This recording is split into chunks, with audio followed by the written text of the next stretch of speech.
당신 검사 결과 나왔더라? 하, 파킨스병 초기라면? 아내의 입에서 나온 한마디에 남편의 눈동자가 흔들렸습니다. 그녀가 식탁 위에 내던진 서류 봉투 속에는 남편이 꽁꽁 숨겨왔던 진단서와 전처가 보낸 내용 증명이 들어 있었습니다. 뭐야? 내가 내 뒷조사라도 했어? 뒷조사? 웃기지 마. 당신이 나랑 결혼한 진짜 이유가 여기 다 쓰여 있잖아. 사랑? 노후의 동반자? 다 헛소리였어. 당신은 그냥 똥오줌 받아줄 공짜 간병인이 필요했던 거야. 아내의 서슬퍼런 말에 남편은 비열한 웃음을 지으며 본색을 드러냈습니다. 그래, 늙은 년 걷어줬으면 밥값은 해야지. 어디 오갈 데 없는 거 데려다 재워줬더니 배가 불렀어? 잔말 말고 내 병수발이나 들어. 그 순간 아내는 결심했습니다. 이 악마 같은 남자의 간병인이 되어 말라 죽느니 차라리 미친년 소리를 듣더라도 제 발로 걸어 나가겠다고요. 하지만 남편은 꿈에도 몰랐을 겁니다. 자신이 뱉은 그 밥값이라는 말이 훗날 자신의 인생을 송두리째 앗아갈 부메랑이 되어 돌아올 줄은요. 잘못 끼워진 단추를 과감하게 뜯어내고 64세에 비로소 진짜 내 인생을 찾아 떠난 한 여자의 통쾌한 홀로저기. 오늘의 사연 시작합니다. 법원 정문을 나서자마자 눈을 찌를 듯한 햇살이 쏟아졌습니다. 나는 반사적으로 미간을 찌푸리며 손으로 이마를 가렸습니다. 하지만 그건 불쾌함이 아니었죠. 지난 1년 곰팡이 핀 지하실처럼 눅눅하고 어두웠던 내 인생에 비로소 볕이 드는 기분이었습니다. 손에 쥔 가죽 가방 끈을 꽉 쥐었습니다. 그 안에는 방금 잉크가 마른 서류 한 장이 들어 있었으니까요. 이혼 조정 성립. 그 6글자를 얻기 위해 나는 꼬박 1년을 전쟁처럼 살았습니다. 뒤에서 낯익은 쇳소리가 들려왔습니다. 전 남편 최만식이 지팡이를 땅에 탁탁 내리치며 소리쳤습니다.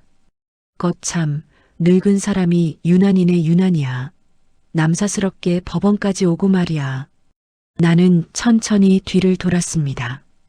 뻣뻣하게 굳은 최만식의 얼굴을 똑바로 응시하며 입을 열었습니다. 유난이 아니라 내 인생을 찾은 거예요. 더 늦기 전에요. 최만식이 기가 막히다는 듯 헛웃음을 터뜨리며 손가락질을 했습니다. 인생? 64살에 무슨 얼어. 죽을 인생 타령이야. 나가서 얼마나 잘 사나 두고 보자고. 나는 더 이상 대꾸할 가치를 느끼지 못했습니다. 그를 등지고 택시에 올라탔습니다. 택시기사가 백미러로 나를 힐끔거리며 물었습니다. 손님, 어디로 모실까요? 나는 창밖을 바라보며 나직하게 대답했습니다. 그냥 앞으로 가주세요. 아주 멀리요.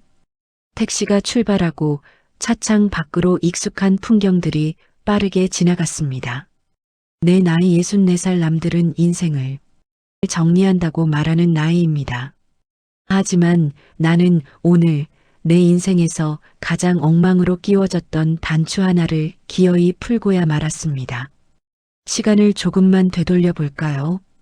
도대체 어디서부터 잘못된 건지 기억의 태엽을 감아 5년 전 내가 62이던 그해 겨울로 돌아가 봅니다. 그때 나는 40대에 첫 남편을 먼저 떠나보내고 두 아이를 홀로 키워낸 뒤였습니다. 전쟁 같은 삶이 끝나고 찾아온 건 평화가 아니라 거대한 구멍이었습니다. 60대에 접어들자 집안은 쥐 죽은 듯 조용해졌죠. 아침에 눈을 뜨면 천장을 바라보며 중얼거렸습니다. 오늘 하루는 또 어떻게 때우나. 텅 빈 거실에 앉아 TV 소리를 아무리 크게 틀어놓아도 냉장고 모터 돌아가는 소리가 천둥처럼 들릴 만큼 집안의 공기는 차갑고 무거웠습니다. 친구들을 만나 수다를 떨고 들어오는 날이면 외로움은 더 크게 밀려왔습니다. 현관문을 열고 캄캄한 집에 들어설 때 신발을 벗으며 나도 모르게 혼잣말을 내뱉곤 했습니다. 다녀왔습니다. 대답 없는 벽을 보며 사무치는 외로움이 뼛속까지 스며들었습니다. 누군가 내 이름을 불러줬으면 좋겠다는 생각이 간절했습니다. 그때 최만식이 나타났습니다. 친구 손에 이끌려 나간 등산 동호회 시산제 날이었습니다. 가파른 언덕길에서 숨이 차 헉헉거리고 있을 때였습니다. 누군가 내 등 뒤에서 배낭을 확 낚아챘습니다. 아이고, 거기 여사님. 배낭끈이 그게 뭡니까? 이리 줘봐요. 돌아보니 덩치가 산만한 최만식이 땀을 뻘뻘 흘리며 서 있었습니다. 그는 대답도 듣기 전에 내 배낭을 자신의 어깨에 둘러매며 호탕하게 웃었습니다. 여자가 이렇게 무거운 걸 메고 다니면 골병듭니다. 남자가 있는데 왜 사서 고생을 해요? 그는 앞장서서 회원들을 진두지휘했습니다. 자자, 다들 힘내시고 정상 가서 막걸리 한잔 해야지 않겠습니까? 나만 믿고 따라와요. 그 우렁찬 목소리가, 망설임 없는 태도가 그땐 왜 그렇게 듬직해 보였을까요? 40대부터 모든 결정을 홀로 내리며 지쳐있던 내 영혼이 누군가 나를 대신해 핸들을 잡아주기를 그토록 간절히 바랐던 탓입니다. 산행이 끝나고 뒤풀이 장소에서 최만식이 내 앞에 종이컵을 툭 내려놓으며 말했습니다. 영자 씨라고 했나? 이름도 참 곱네. 자, 믹스커피 한잔 해요. 내가 특별히 타주는 겁니다. 나는 두 손으로 따뜻한 종이컵을 감싸쥐었습니다. 그 온기가 꽁꽁 얼어붙었던 내 마음을 녹이는 것만 같았습니다. 그날 이후 최만식은 매일 아침 내 집 문지방이 닳도록 드나들었습니다. 보온병에 담긴 커피를 건네기도 하고 정구가 나갔다고 하면 사다리를 들고 달려왔습니다. 만난 지 석 달쯤 되었을 때 최만식이 내 손을 덥석 잡으며 말했습니다. 영자 씨, 우리 이러지 말고 합칩시다. 내 남은 인생 영자 씨한테 다 바칠 테니까 영자 씨는 그냥 몸만 와요. 내가 다 알아서 합니다. 그 말이 내 귀에는 구원 요청처럼 들렸습니다. 하지만 딸 지은의 반응은 달랐습니다. 주말에 반찬을 가지러 온 지은이 식탁에 앉아 걱정스러운 얼굴로 물었습니다. 엄마, 그 아저씨 좀 너무 자기 주장이 강한 거 아니에요? 만난 지 얼마 되지도 않았는데 합치는 건 너무 빨라요. 좀 더 지켜보고 결정하면 안 될까요? 나는 지은의 말에 괜히 부하가 치밀어 올랐습니다. 설거지하던 고무장갑을 벗어 던지며 쏘아붙였습니다. 너희들이 엄마 외로움을 알아? 다들 제 짝 찾아 떠나놓고 이 엄마가 밤마다 얼마나 벽 보고 대화하는지 알기나 하냐고. 지은이 깜짝 놀라 눈을 동그랗게 뜨며 대답했습니다. 아니 엄마, 나는 그냥 걱정이 돼서. 나는 딸의 말을 자르며 고개를 돌렸습니다. 됐다. 내 인생이야. 그 사람 겉은 투박해도 속은 깊은 사람이다. 너희 아빠가고 20년 혼자 살았으면 나도 호강 좀 해봐야지. 그렇게 나는 딸의 충고를 질투 어린 투정으로 치부해버렸습니다. 서둘러 혼인신고를 마치고 살림을 합치기로 한 날이 다가왔습니다. 결혼식은 생략하고 혼인신고만 하자는 최만식의 제안에 조금 서운했지만 우리 나이에 남사스럽다는 그의 말에 고개를 끄덕였습니다. 이삿짐 트럭이 도착하고 인부들이 내 짐을 하나둘씩 나르기 시작했습니다. 내가 시집올 때 해왔던 낡은 자개장을 트럭에 실으려는데 최만식이 대문 밖으로 나오며 소리를 질렀습니다. 아니, 저게 다 뭐야? 저런 고물 딱지들을 왜 싣고 있어? 나는 당황해서 최만식의 팔을 잡으며 설명했습니다. 여보, 이거 내가 아끼는 장이에요. 낡았어도 칠만 다시 하면 쓸만해요. 그리고 저 박스에는 애들 어릴 때 사진이랑 전 남편이랑 찍은 앨범이. 최만식이 내 말을 뚝 끊으며 인부들에게 손짓했습니다. 에이, 재수없게. 죽은 남편 사진을 왜 신혼집에 들고 갑니까?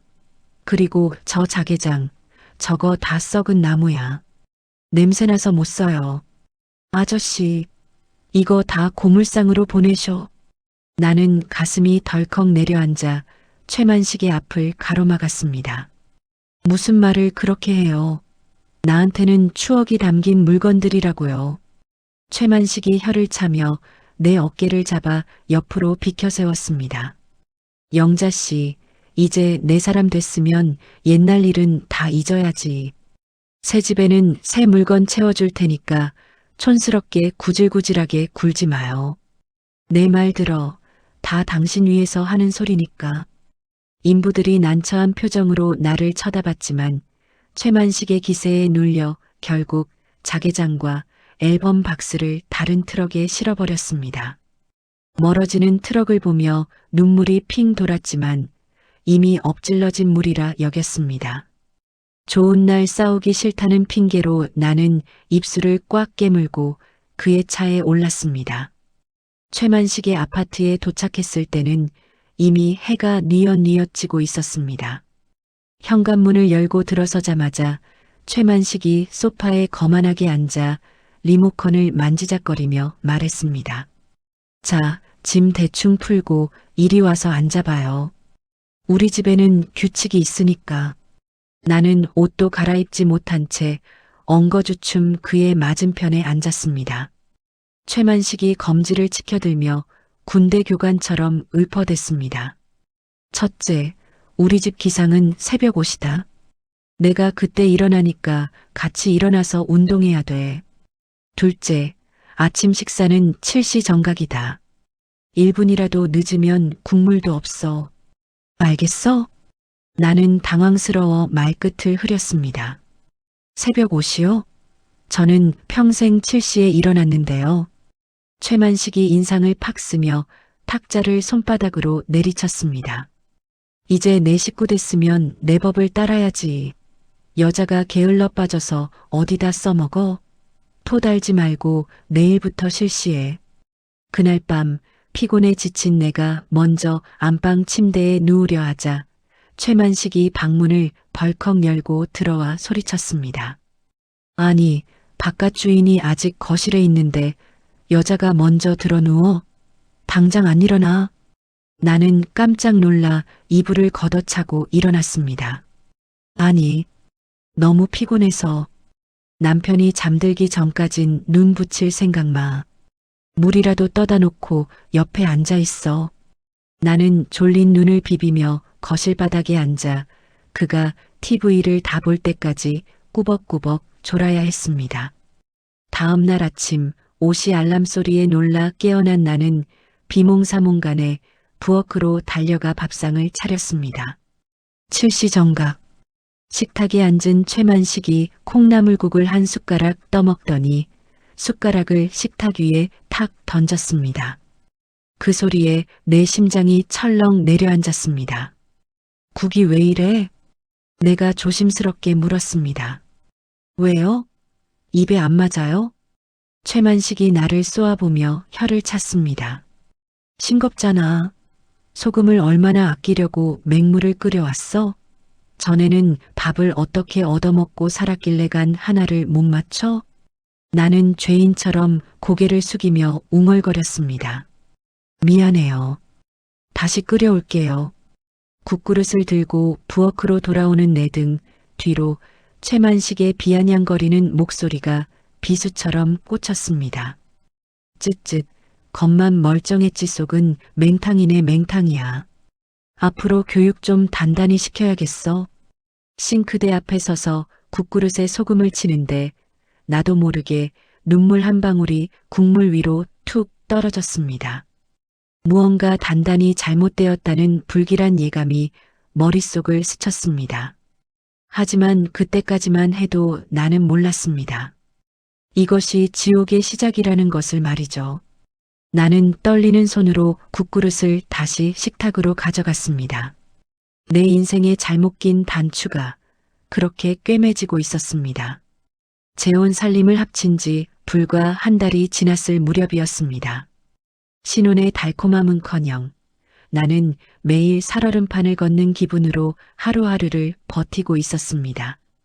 어느 날 아침 나는 식사를 마친 최만식에게 조심스럽게 말을 꺼냈습니다. 여보, 생활비가 다 떨어졌어요. 장도 봐야 하고 세탁세제도 사야 하는데 카드를 좀 주시면 안 될까요? 최만식이 이쑤시개를 입에 문 채 나를 빤히 쳐다봤습니다. 그 눈빛이 어찌나 매섭던지 나도 모르게 어깨가 움츠러들었습니다. 그는 혀를 차며 지갑에서 꼬깃꼬깃한 10,000원짜리 몇 장을 꺼내 식탁 위에 던지듯 올려놓았습니다. 여자가 돈을 주면 딴 생각을 한다더니 벌써 돈 타령이야? 옛다, 5만 원. 오늘 장볼 목록 적어와봐. 나는 당황해서 돈을 집어들지도 못한 채 물었습니다. 네, 목록이라니요? 아니, 살림한다는 여자가 그것도 몰라? 콩나물 얼마, 두부 얼마 딱딱 적어서 검사받고 돈 받아가라고. 남편이 피땀 흘려번 돈을 허투루 쓰면 안 되잖아. 나는 얼굴이 화끈거려 쥐구멍이라도 숨고 싶었습니다. 평생 내 손으로 벌어 아이들을 키우고 살림을 꾸려왔는데 고작 콩나물값 때문에 검사를 받아야 한다니요. 하지만 나는 떨리는 손으로 종이에 목록을 적어 내려갔습니다. 최만식은 돋보기 안경을 끼고 내가 적은 목록을 꼼꼼히 살폈습니다. 두부가 뭐 이렇게 비싸? 국산 콩 쓰지 말고 싼 거로 사. 그리고 파는 시장 끝에 있는 할머니네가 500원 더 싸니까 거기서 사고. 남은 거스름돈은 10원짜리 하나까지 맞춰서 가져와. 알았어? 나는 입술을 꽉 깨물며 대답했습니다. 네, 알겠어요. 그날 시장을 보면서 나는 서러움에 몇 번이나 눈물을 훔쳐야 했습니다. 집안 분위기라도 좀 바꿔보면 나아질까 싶어 나는 며칠 뒤 시장에서 화사한 노란색 커튼을 사왔습니다. 칙칙한 거실이 조금이라도 밝아지면 그 사람 마음도 부드러워지지 않을까 하는 기대 때문이었죠. 사다리를 타고 올라가 땀을 뻘뻘 흘리며 커튼을 달고 있는데 현관문 도어록 소리가 들렸습니다. 삐비빅 문이 열리고 최만식이 들어왔습니다. 나는 사다리 위에서 환하게 웃으며 말했습니다. 여보, 오셨어요? 거실이 너무 어두운 것 같아서 제가 커튼을 좀 바꿔봤어요. 어때요? 봄 같고 좋죠? 그러나 최만식의 표정은 순식간에 일그러졌습니다. 그는 신발도 벗지 않은 채 성큼성큼 거실로 걸어 들어왔습니다. 그의 손에는 택배 상자를 뜯으려던 가위가 들려 있었습니다. 누구 마음대로 집안 꼴을 이따위로 만들어. 여기가 내 집이야? 내 집이야. 최만식은 고함을 지르며 내가 달아놓은 커튼을 잡아당겼습니다. 지익! 소름 끼치는 소리와 함께 새 커튼이 찢겨나갔습니다. 나는 비명을 지르며 사다리에서 내려와 그의 팔을 잡았습니다. 여보, 왜 이래요? 그냥 분위기 좀 바꿔보려고. 최만식은 나를 거칠게 밀쳐냈습니다. 나는 엉덩방아를 찌우며 바닥에 나뒹굴었습니다. 그는 찢어진 커튼 조각을 내 얼굴에 던지며 으르렁거렸습니다. 내 허락 없이는 숟가락 위치 하나도 바꾸지 마. 건방지게 어디서 여자가 집안일에 손을 대?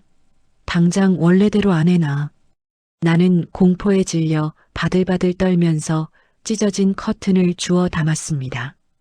그날 밤 나는 장롱 깊숙한 곳에 찢어진 노란 천을 숨기며 소리 없이 울었습니다. 시간은 속절없이 흘러 명절이 다가왔습니다. 최만식의 자녀들과 내 자녀들이 한자리에 모이는 날이었습니다. 나는 새벽부터 일어나 전을 부치고 갈비찜을 하느라 허리가 끊어질 듯 아팠습니다. 점심때가 되자 최만식의 아들 내외와 손주들이 들이닥쳤습니다. 최만식은 입이 귀에 걸려 현관까지 마중을 나갔습니다.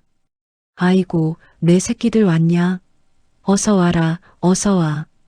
그는 며느리와 손주들을 소파에 앉히고 과일을 깎아 대령하느라 바빴습니다. 정작 부엌에서 기름 냄새를 뒤집어 쓰고 있는 나에게는 눈길 한 번 주지 않았죠. 잠시 후 내 딸 지은과 아들 정훈이 도착했습니다. 지은이 양손 가득 선물을 들고 들어오며 밝게 인사했습니다. 안녕하세요. 명절 잘 보내셨어요? 하지만 최만식은 TV를 보며 건성으로 손만 까딱했습니다. 그래. 왔냐? 저기 앉아라. 지은과 정훈의 표정이 굳어졌지만 나는 애써 웃으며 아이들을 반겼습니다. 어서 와. 배고프지? 엄마가 얼른 상 차려줄게. 식사가 시작되었지만 최만식은 자기 손주들 숟가락에 반찬을 올려주느라 정신이 없었습니다. 내 자식들은 밥이 입으로 들어가는지 코로 들어가는지 모를 정도로 불편해 보였습니다. 보다 못한 지은이 수저를 내려놓고 부엌으로 들어왔습니다. 엄마도 좀 앉아서 드세요. 내가 할게. 지은이 내 앞치마 끈을 풀려 하자 거실에 있던 최만식이 버럭 소리를 질렀습니다. 어허, 어디 남의 집 귀한 자손들 밥 먹는데 먼지나게 부엌을 들락거려. 내 엄마는 일하는 게 편하다잖아. 식탁에 정적이 흘렀습니다. 지은이 울컥해서 입을 열었습니다. 아저씨, 말씀이 너무하시네요. 저희 엄마가 이 집 식모는 아니잖아요. 가족끼리 모였으면 같이 식사라도. 최만식이 젓가락을 탁 내려놓으며 지은을 노려봤습니다. 뭐, 식모? 어른이 말하는데 어디서 눈을 동그랗게 뜨고 말댔구야. 자식 교육을 어떻게 시켰길래 애가 저렇게 버르장머리가 없어. 그 불똥은 곧장 나에게로 튀었습니다. 최만식은 나를 향해 삿대질을 해댔습니다. 당신 똑바로 해. 딸년이 저 모양인데 누굴 탓해? 내 아들 며느리 보기에 창피하지도 않아? 내 아들 정훈이 주먹을 꽉 쥐고 일어서려 했지만 나는 황급히 아들의 손을 잡으며 고개를 저었습니다. 아니야, 정훈아. 엄마 괜찮아. 너희 아저씨가 원래 목소리가 커서 그래. 어서 밥 먹어. 결국 내 아이들은 쫓기듯 밥만 먹고 돌아갔습니다. 현관을 나서는 지은의 눈에 맺힌 눈물을 보며 내 가슴은 미어지는 것 같았습니다. 그날 밤 속상한 마음에 안방에 들어가 누워 있는데 최만식이 들어왔습니다. 사과는커녕 그는 베개를 집어 던지며 소리쳤습니다. 재수없게 어디서 인상을 쓰고 있어. 오늘부로 각방이야. 꼴도 보기 싫으니까 건넌방으로 꺼져. 나는 쫓겨나듯 작은 방으로 이불을 옮겨야 했습니다. 차라리 그게 마음이 편했습니다. 하지만 며칠 뒤 그는 또 다른 방식으로 나를 모욕했습니다. 저녁 무렵 최만식이 친구 서너 명을 집으로 데리고 왔습니다. 어이, 나 여사. 얼른 술상 좀 봐와. 친구들 왔으니까 상다리 부러지게 차려보라고. 나는 급하게 냉장고를 뒤져 안주를 만들어 거실로 내갔습니다. 술이 거나하게 취한 최만식의 친구가 나를 보며 농담을 던졌습니다. 야, 만식이 너는 좋겠다. 이 나이에 이렇게 참하고 음식 솜씨 좋은 세 사람을 얻어서 아주 복이 터졌네 터졌어. 최만식이 껄껄 웃으며 내 엉덩이를 툭 쳤습니다. 아, 그럼 내가 누구냐? 이 사람은 말이야 가성비가 최고야. 우리 집 파출부인데 돈도 안 들고 밤일도 해주는 파출부지. 솜씨 좋지? 친구들이 와하 웃음을 터뜨렸습니다. 나는 순간 내 귀를 의심했습니다. 파출부, 가성비, 머리채를 잡힌 것처럼 굴욕감이 전신을 휘감았습니다. 나는 쟁반을 든 손을 부들부들 떨며 부엌으로 도망쳤습니다. 싱크대 앞에 서서 수돗물을 틀어놓고 소리 없이 오열했습니다. 내가 고작 저런 취급을 받으려고 재혼을 했나? 내 인생이 어쩌다 이렇게 시궁창에 처박혔나? 참다 못해 나는 평소 친하게 지내던 언니에게 전화를 걸었습니다. 베란다 구석에 쪼그려 앉아 수화기를 붙들고 하소연을 쏟아냈습니다.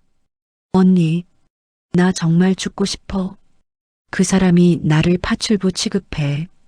애들 앞에서도 망신을 주고. 나 어떡해. 그때였습니다. 베란다 문이 벌컥 열리더니 최만식이 들이닥쳤습니다.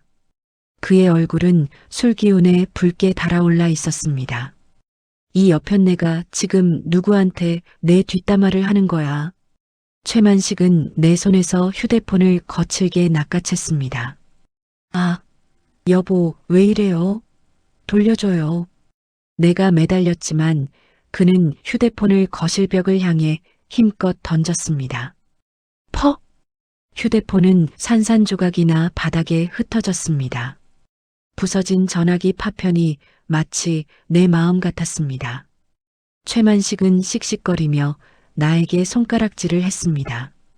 감히 내 집에서 남편 흉을 봐? 앞으로 전화질만 해봐.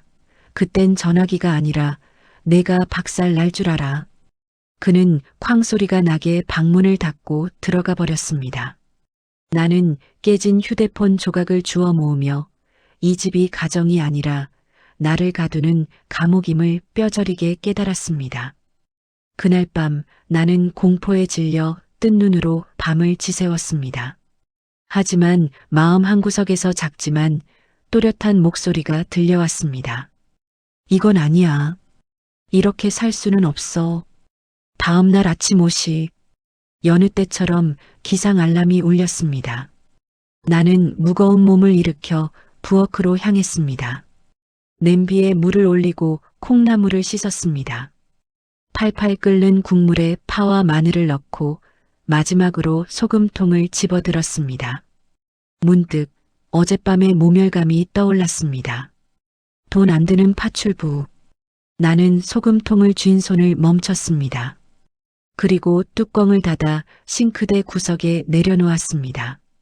그래, 당신이 원하는 대로 해주지 않겠어. 나는 처음으로 국에 소금을 넣지 않았습니다.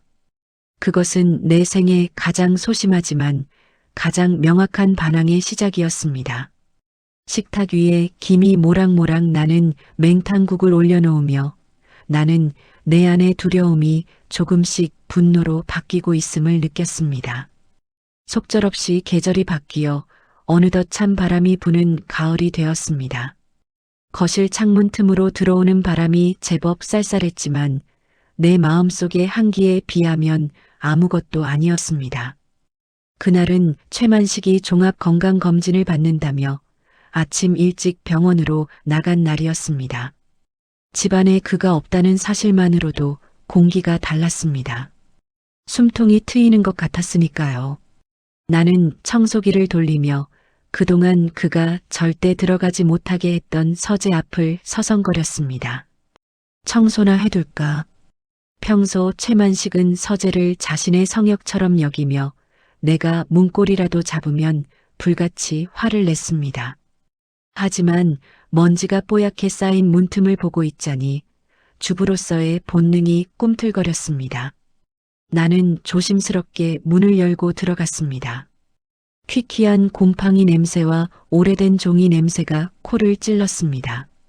책상 위를 닦고 의자에 걸린 그의 양복 재킷을 정리하려던 참이었습니다. 재킷 안주머니에서 묵직한 것이 툭 하고 바닥으로 떨어졌습니다. 짤랑거리는 소리에 놀라 내려다보니 작은 열쇠 꾸러미였습니다. 이게 뭐지? 나는 허리를 굽혀 열쇠를 주워들었습니다. 순간 책상 한쪽에 굳게 잠겨있던 맨 아래 서랍이 눈에 들어왔습니다. 최만식이 술에 취해 들어올 때마다 내 봄을 단지라며 으스대던 그 서랍이었습니다. 심장이 쿵쿵 뛰기 시작했습니다. 마치 판도라의 상자를 여는 기분이었습니다. 나는 떨리는 손으로 열쇠 구멍에 열쇠를 끼워 넣었습니다. 달칵! 경쾌한 소리와 함께 서랍이 부드럽게 열렸습니다. 나는 마른 침을 삼키며 서랍 안을 들여다보았습니다. 금괴나 현금 다발 같은 건 없었습니다. 대신 누런 서류 봉투 몇 개와 낯선 법률사무소 이름이 적힌 봉투들이 어지럽게 널려 있었습니다. 도대체 뭘 숨겨놓은 거야?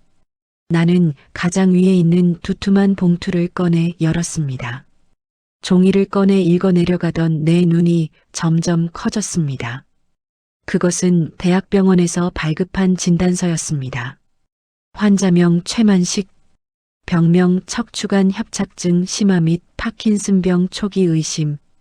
진단 일자는 나와 만나기 불과 한 달 전이었습니다. 손이 부들부들 떨렸습니다. 그뿐만이 아니었습니다. 수술 소견서에는 빠른 시일 내에 수술 요망, 수술 후 최소 6개월 이상의 절대 안정 및 간병 필요라는 의사의 소견이 붉은 글씨로 적혀 있었습니다. 세상에, 이게 다 뭐야? 나는 믿을 수 없는 현실에 바닥에 주저앉았습니다. 건강하다며 산을 다람쥐처럼 오르내리던 그 모습은 전부 연기였던 걸까요? 그때 또 다른 봉투 하나가 눈에 들어왔습니다. 내용 증명이라고 적힌 서류였습니다. 발신인은 최만식의 전처였습니다. 나는 홀린 듯 서류를 읽어 내려갔습니다. 수신인 최만식 귀하. 본인은 귀하의 간병인으로 살기 위해 결혼한 것이 아닙니다. 당신의 억압과 폭언, 그리고 병수발을 강요하는 태도를 더 이상 견딜 수 없습니다. 이에 이혼을 요구하며 머릿속이 하얗게 변했습니다. 모든 퍼즐이 맞춰지는 순간이었습니다. 최만식이 왜 그토록 서둘러 재혼을 졸라댔는지, 왜 내 자식들과의 교류를 막고 나를 집안에만 가두려 했는지. 그는 아내를 구한 것이 아니었습니다. 곧 닥쳐올 자신의 수술과 노후를 책임질, 돈 안 들고 도망가지 않을 무보수 간병인을 급하게 구한 것이었습니다. 그것도 아주 건강하고 생활력 강한 나를 말이죠. 나쁜 놈, 천벌을 받을 놈. 배신감에 치가 떨려 눈물조차 나오지 않았습니다. 나는 진단서를 움켜쥐고 가슴을 쳤습니다. 내가 그토록 바랐던 노후의 의지처가 사실은 나를 갉아먹기 위해 입을 벌린 덫이었다니요. 그때였습니다. 현관문이 열리는 소리가 들렸습니다. 삐비빈 예상보다 훨씬 이른 귀가였습니다. 나는 화들짝 놀라 서류를 챙길 새도 없이 자리에서 일어났습니다. 서재 문이 벌컥 열리고 병원복 바지에 점퍼만 걸친 최만식이 들어왔습니다. 그는 난장판이 된 책상과 내 손에 들린 서류를 번갈아 보더니 얼굴이 불그락푸르락해졌습니다. 이 여편네가 감히 남의 서랍을 뒤져? 손모가지를 분질러 놔야 정신을 차리지. 최만식은 성큼성큼 다가와 내 손에서 서류를 낚아채려 했습니다. 하지만 이번엔 나도 물러서지 않았습니다. 나는 서류를 등 뒤로 감추며 그를 똑바로 노려보았습니다. 비키세요. 이게 다 뭐예요? 척추 협착증? 파킨슨? 당신 나한테 건강하다고 큰 소리 쳤잖아. 최만식은 당황한 기색도 없이 코웃음을 쳤습니다. 그래서 늙으면 다 아픈 거지 그게 뭐 대수라고 난리야. 내놔. 나는 악에 받쳐 소리쳤습니다. 그동안 가슴속에 맺혀있던 응어리가 터져나오는 것 같았습니다. 대수라고? 당신 수술 받아야 한다며. 전처가 왜 도망갔는지 여기 다 쓰여있네. 나를 사랑해서가 아니라 똥오줌 받아낼 간병인이 필요해서 결혼하자고 한 거야? 그런 거야? 나의 절규에도 최만식은 눈 하나 깜짝하지 않았습니다. 오히려 뻔뻔하게 고개를 쳐들며 비열한 웃음을 지었습니다. 그래. 알았으면 잘 됐네. 안 그래도 오늘 의사가 다음 달에 수술 날짜 잡자고 하더라. 늙은 년 걷어서 먹여주고 재워줬으면 밥값은 해야 할 거 아니야. 나는 귀를 의심했습니다. 사람이 어떻게 이렇게까지 바닥일 수가 있을까요? 뭐라고요? 바까? 최만식이 내 어깨를 툭툭 치며 빈정거렸습니다. 그래, 바까. 너 오갈 데 없는 거 내가 구제해 준 거야. 자식들도 너 귀찮아 하잖아. 여기서 쫓겨나면 어디 갈 데나 있어. 그러니까 잔말 말고 내 병수발이나 잘 들어. 죽을 때까지 내 옆에서 수발 들면 입에 풀칠은 하게 해줄 테니까. 그의 말 한마디 한마디가 내 심장에 대못처럼 박혔습니다. 그는 나를 인간으로 보지 않았습니다. 쓰다 버릴 도구, 딱 그 정도였습니다. 나는 부들부들 떨리는 손으로 책상을 짚었습니다. 현기증이 일었습니다.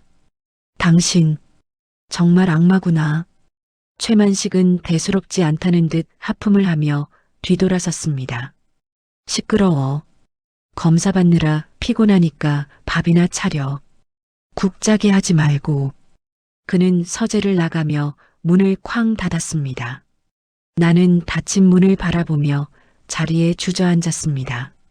눈앞이 캄캄했지만 아이러니하게도 머릿속은 차갑게 식어갔습니다. 슬픔은 사치였습니다. 지금 여기서 주저앉으면 나는 정말로 이 남자의 노예로 살다가 죽게 될 것이 뻔했습니다. 안 돼. 절대 그렇게는 못 살아. 나는 깊은 숨을 들이마셨습니다. 바닥에 흩어진 서류들을 하나하나 주워 모았습니다. 이것들은 단순한 종이 쪼가리가 아니었습니다. 나를 이 지옥에서 탈출시켜줄 유일한 동아줄이었습니다.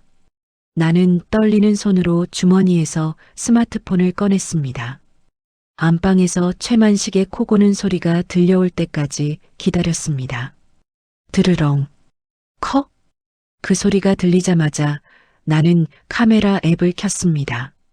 진단서, 수술 소견서, 전처의 내용 증명서, 그리고 법률사무소 봉투까지 한 장 한 장 초점이 흔들리지 않게 신중하게 사진을 찍었습니다. 셔터 소리가 날 때마다 심장이 터질 것 같았지만 멈출 수 없었습니다. 사진을 다 찍고 난 뒤 나는 서류를 원래대로 봉투에 넣어 서랍 깊숙한 곳에 밀어 넣었습니다. 아무 일도 없었던 것처럼 열쇠를 다시 재킷 주머니에 넣고 서재를 나왔습니다. 부엌으로 돌아온 나는 식탁에 앉아 물 한 잔을 단숨에 들이켰습니다. 차가운 물이 식도를 타고 내려가며 정신을 번쩍 들게 했습니다. 나는 거실벽에 걸린 달력을 바라보았습니다. 다음 달 수술, 그 전에 나가야 합니다. 그가 수술대 위에 눕기 전에 내가 먼저 이 집을 박차고 나가야 합니다. 나는 식탁 밑에 숨겨둔 낡은 가계부 수첩을 꺼냈습니다. 그리고 맨 뒷장에 떨리는 글씨로 적었습니다. 디데이, 탈출. 그날 밤 나는 잠든 최만식의 등을 바라보며 입술을 깨물었습니다. 두고 봐.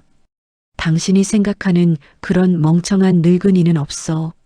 내 인생, 내가 반드시 되찾아올 테니까. 나는 이불 속에서 내 아이들에게 보낼 문자를 쓰다가 지우기를 반복했습니다. 아직은 때가 아니었습니다. 확실한 한방. 그것을 준비하기 위해 나는 다시 한번 숨을 죽였습니다. 마치 사냥을 앞둔 맹수처럼 내 눈빛은 어둠 속에서 형형하게 빛나고 있었습니다. 결전의 날이 밝았습니다. 나는 뜬 눈으로 밤을 지새웠지만 머리는 그 어느 때보다 맑았습니다. 새벽 5시 어김없이 최만식의 기상 알람이 울렸습니다. 나는 자리에 누운 채로 그가 거실로 나가는 소리를 들었습니다. 쿵, 쿵. 발소리만 들어도 가슴이 답답해지는 그 소리. 하지만 오늘이 마지막입니다. 나는 이불을 박차고 일어났습니다. 미리 싸둔 짐 가방은 베란다 세탁기 뒤에 숨겨두었습니다. 나는 부엌으로 나가 밥을 하는 대신 식탁 의자에 앉아 그를 기다렸습니다. 잠시 후 씻고 나온 최만식이 식탁에 앉으며 퉁명스럽게 내뱉었습니다. 뭐야? 밥 안 하고 뭐해? 국은? 국 안 끓였어? 나는 그를 똑바로 응시했습니다. 그리고 품 안에서 꼬깃꼬깃 접어둔 서류 봉투를 꺼내 식탁 위에 올려놓았습니다. 최만식이 미간을 찌푸리며 물었습니다. 이게 뭐야? 아침부터 무슨 고지서야? 내가 낮지만 단호한 목소리로 말했습니다. 이혼 서류예요. 도장 찍으세요. 순간 최만식의 얼굴이 불그락푸르락 변해갔습니다. 그는 헛웃음을 터뜨리더니 식탁을 손바닥으로 쾅 내리쳤습니다. 뭐, 이혼? 이 여편네가 아침부터 노망이 났나? 어디서 감히 이혼 소리를 입에 올려. 밥상머리에서 재수없게. 그는 서류 봉투를 집어들어 거칠게 바닥에 내동댕이 쳤습니다. 당장 가서 밥이나 차려. 한 번만 더 헛소리하면 그땐 진짜 혼날 줄 알아. 나는 바닥에 떨어진 봉투를 줍지 않았습니다. 대신 식탁을 짚고 일어섰습니다. 더 이상 두렵지 않았습니다. 나는 내 스마트폰을 꺼내 사진첩을 열어 그의 눈앞에 들이밀었습니다. 어제 찍어둔 그의 진단서와 전처의 내용 증명서 사진이었습니다. 이래도 내가 헛소리하는 걸로 보여요? 척추 협착증의 파킨슨 초기. 다음 달 수술 예정. 당신 나한테 이거 숨겼지? 최만식의 눈동자가 심하게 흔들렸습니다.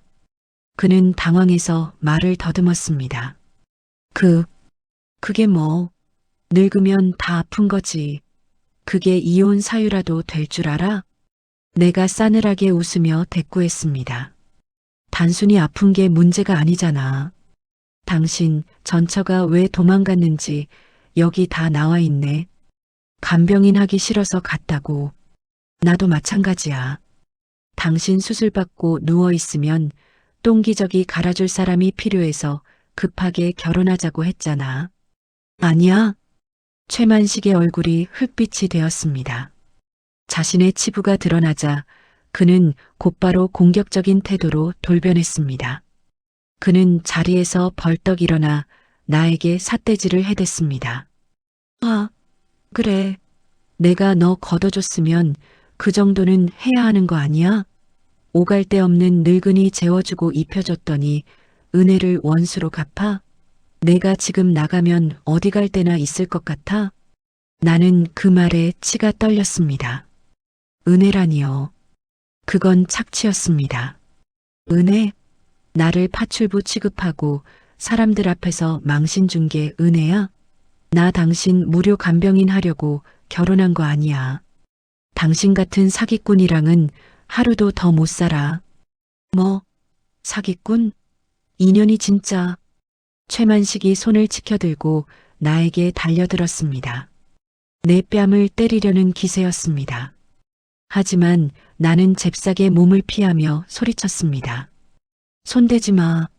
나 지금 나가면 바로 경찰서로 갈 거야. 그리고 이 증거들 법원에 다 제출할 거야. 당신이 병 숨기고 사기 결혼한 거 동네방네 다 소문낼 거라고. 내 섯을 펄언 기세에 최만식이 멈칫했습니다. 그 틈을 타 나는 베란다로 달려가 숨겨둔 짐 가방을 꺼냈습니다. 최만식이 뒤늦게 따라오며 고함을 질렀습니다. 거기 안 서. 내가 제 발로 나가면 위자료 한 푼도 없을 줄 알아. 맨몸으로 쫓겨나고 싶어. 나는 신발을 구겨 신으며 그를 향해 마지막으로 쏘아붙였습니다. 위자료? 필요 없어.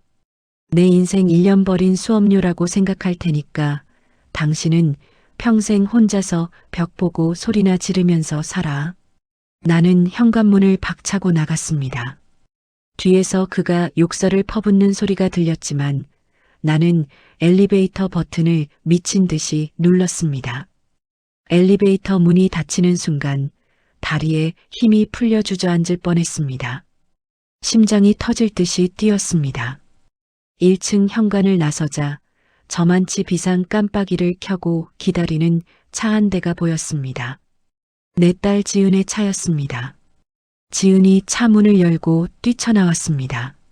엄마, 괜찮아? 다친 데 없어? 나는 지은을 끌어안고 왈칵 눈물을 쏟았습니다.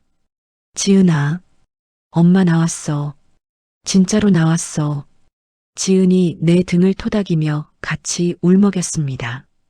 잘했어, 엄마. 진짜 잘했어. 이제 다 끝났어. 우리는 짐을 싣고 그 지옥 같은 아파트 단지를 빠져나왔습니다.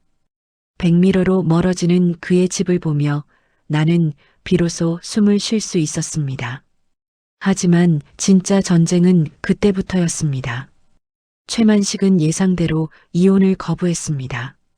그는 법원에서 뻔뻔한 거짓말을 늘어놓았습니다. 판사님, 저는 억울합니다. 저 여자가 돈 보고 결혼했다가 제가 좀 아프니까 병수발 들기 싫어서 도망간 겁니다. 가정을 깬 건 저 여자입니다. 법정에서 마주친 그는 피해자 코스프레를 하고 있었습니다. 그의 뻔뻔함에 기가 찼지만 나는 흔들리지 않았습니다. 변호사를 선임할 돈도 없어 나 홀로 소송을 진행했습니다. 나는 재판장 앞에서 떨리는 손으로 녹음기를 켰습니다. 우리 집 파출부야. 돈 안 드는 파출부. 그의 육성이 법정에 울려 퍼지자 방청석에서 술렁거리는 소리가 들렸습니다. 이어 내가 찍어둔 진단서와 전처의 내용 증명서를 제출했습니다. 결정적으로 그가 나를 폭행하려 했던 날의 상황을 딸 지은이 증언해 주었습니다. 저희 어머니는 그 집에서 사람 대접을 받지 못했습니다. 어머니는 간병인이 아니라 아내로 살고 싶어 하셨습니다. 지루하고 진흙탕 같은 싸움이었습니다. 최만식은 끝까지 위자료를 주지 않으려고 재산을 빼돌리려다 걸리기도 했습니다. 하지만 진실은 내 편이었습니다. 마침내 법원은 나의 손을 들어주었습니다. 재산 분할은 미미했지만 이혼이 성립되었다는 것만으로도 충분했습니다. 법원 문을 나서던 날 나는 64세가 되어 있었습니다. 1년의 결혼 생활, 그리고 1년의 소송. 내 인생의 인연이 그렇게 흘러가 버렸습니다. 하지만 나는 후회하지 않았습니다. 그 시간은 나를 더 단단하게 만들어 주었으니까요. 이혼 후 나는 딸의 집에서 나와 작은 원룸을 얻었습니다. 보증금 1,000만 원에 월세 30만 원. 최만식의 으리으리한 아파트에 비하면 초라하기 짝이 없는 곳이었습니다. 하지만 그 좁은 방에 내 짐을 풀고 처음으로 혼자 누운 날 나는 생전 처음 느껴보는 안락함을 맛보았습니다. 누구의 눈치도 볼 필요 없는 나만의 공간. 내가 불을 끄고 싶으면 끄고 켜고 싶으면 켜는 자유. 어느 날 저녁 나는 혼자 라면을 끓여 먹었습니다. 냄비 뚜껑에 라면을 덜어 먹으며 TV 예능 프로그램을 보는데 나도 모르게 푸아하고 웃음이 터졌습니다. 웃음소리가 좁은 방을 채웠습니다. 문득 젓가락을 멈췄습니다. 내가 마지막으로 이렇게 소리내어 웃어본 게 언제였던가요? 눈물이 핑 돌았지만 그건 슬픔의 눈물이 아니었습니다. 뜨거운 라면, 국물이 목을 타고 넘어가며 내 얼어붙었던 가슴을 데워주었습니다. 맛있다. 진짜 맛있다. 나는 국물까지 남김없이 마셨습니다. 배가 부르니 용기가 났습니다. 나는 이제 무엇이든 할 수 있을 것 같았습니다. 다음 날부터 나는 동네 도서관에 다니기 시작했습니다. 돈이 들지 않고 하루 종일 있어도 누구도 눈치 주지 않는 곳. 책 냄새가 좋았습니다. 서가 사이를 거닐다 우연히 발견한 책 한 권이 내 눈길을 사로잡았습니다. 글쓰기로 치유하는 삶. 나는 그 책을 빌려와 밤새 읽었습니다. 책 속에 길이 있다는 말이 빈말이 아니었습니다. 내 안에 쌓인 이 울분과 상처를 뱉어내고 싶었습니다. 말로는 다 할 수 없는 내 이야기를 글로 쓰고 싶다는 욕망이 꿈틀거렸습니다. 며칠 뒤 나는 구청 소식지에서 중장년 글쓰기 교실 수강생 모집 공고를 발견했습니다. 수강료 무료. 가슴이 두근거렸습니다. 하지만 망설여졌습니다. 내 나이 63에 무슨 공부야. 젊은 사람들 틈에서 주책이라고 하면 어쩌지? 신청서를 들고 몇 번이나 고민했습니다. 그때 딸 지은의 말이 떠올랐습니다. 엄마 인생은 이제부터야. 하고 싶은 거 다 해. 눈치 보지 말고. 그래, 눈치 보며 살던 시절은 끝났습니다. 나는 떨리는 손으로 수강 신청서를 작성했습니다. 첫 수업날 나는 제일 앞자리에 앉았습니다. 강사 선생님이 물었습니다. 여기 오신 분들 각자 글을 쓰고 싶은 이유가 있을 텐데요. 한 분씩 말씀해 보실까요? 내 차례가 되자 나는 자리에서 일어나 마이크를 잡았습니다. 목소리가 조금 떨렸습니다. 저는 제 인생을 다시 쓰고 싶어서 왔습니다. 잘못 낀 단추를 푸는데 1년이 걸렸지만 이제부터는 제 마음에 드는 옷을 지어 입고 싶어서요. 강의실에 박수가 쏟아졌습니다. 그 박수 소리가 마치 내 새로운 인생을 응원하는 함성처럼 들렸습니다. 그렇게 63세의 나는 펜을 들었습니다. 내 이름 석자가 적힌 공책을 펼치자 하얀 종이가 나에게 말을 거는 것 같았습니다. 어서 와요. 당신의 이야기를 들려주세요. 그로부터 3년이라는 시간이 흘렀습니다. 어느덧 나는 67이 되었습니다. 그 3년 동안 나에게는 기적 같은 일들이 일어났습니다. 좁은 원룸 책상 위에는 내가 쓴 원고지들이 탑처럼 쌓였고 내 얼굴에는 그늘 대신 은은한 미소가 자리 잡았습니다. 하지만 인생이란 녀석은 참 짓궂기도 하죠. 가장 행복하다고 느끼는 순간 또 다른 시련을 예비해 두고 있었으니까요. 그날은 내 글이 처음으로 세상의 빛을 보게 될지도 모르는 중요한 날이었습니다. 계절이 3번 바뀌고 다시 벚꽃이 흐드러지게 피는 4월이 찾아왔습니다. 나는 좁은 원룸 창문을 활짝 열었습니다. 봄바람에 섞여 들어오는 꽃내음이 코끝을 간지럽혔습니다. 3년 전 도망치듯 그 집을 나올 때 느꼈던 그 바람과는 사뭇 달랐습니다. 그때의 바람이 차가운 해방이었다면 지금의 바람은 따스한 축복 같았으니까요. 나는 아침 일찍 일어나 세수를 하고 경건한 마음으로 우편함으로 내려갔습니다. 지난달 내가 다니던 글쓰기 교실 선생님의 추천으로 지역신문사 문예공모전에 원고를 보냈습니다. 제목은 잘못 낀 단추. 내 지난 1년의 지옥 같았던 결혼 생활과 이혼 과정을 담담하게 풀어낸 수필이었습니다. 우편함은 비어 있었습니다. 벌써 일주일째 빈손으로 계단을 오르고 있습니다. 아이고, 영자야. 너무 기대하지 마라. 내가 뭐라고 상을 주겠니? 나는 씁쓸하게 웃으며 다시 방으로 들어왔습니다. 하지만 실망만 하고 있을 순 없었죠. 나에게는 또 다른 목표가 있었으니까요. 나는 책상 앞에 앉아 기초생활 영어책을 펼쳤습니다. 벽에는 커다란 세계 지도가 붙어 있었습니다. 가고 싶은 나라마다 빨간 핀을 꽂아 두었는데 그 중에서도 스페인의 가장 큰 동그라미를 쳐두었습니다. How much is this? 나는 혀를 굴려가며 또박또박 문장을 읽었습니다. 거울을 보며 외국인을 만난 상황극도 해보았습니다. Excuse me, where is the toilet? 혼자 킥킥거리며 웃었습니다. 67 먹은 할머니가 알파벳을 배우겠다고 혀를 꼬고 있는 모습이 우습기도 했지만 한편으론 기특했습니다. 남편 눈치 보느라 숨조차 크게 못 쉬던 내가 이제는 세계 지도를 보며 꿈을 꾸고 있으니까요. 그때였습니다.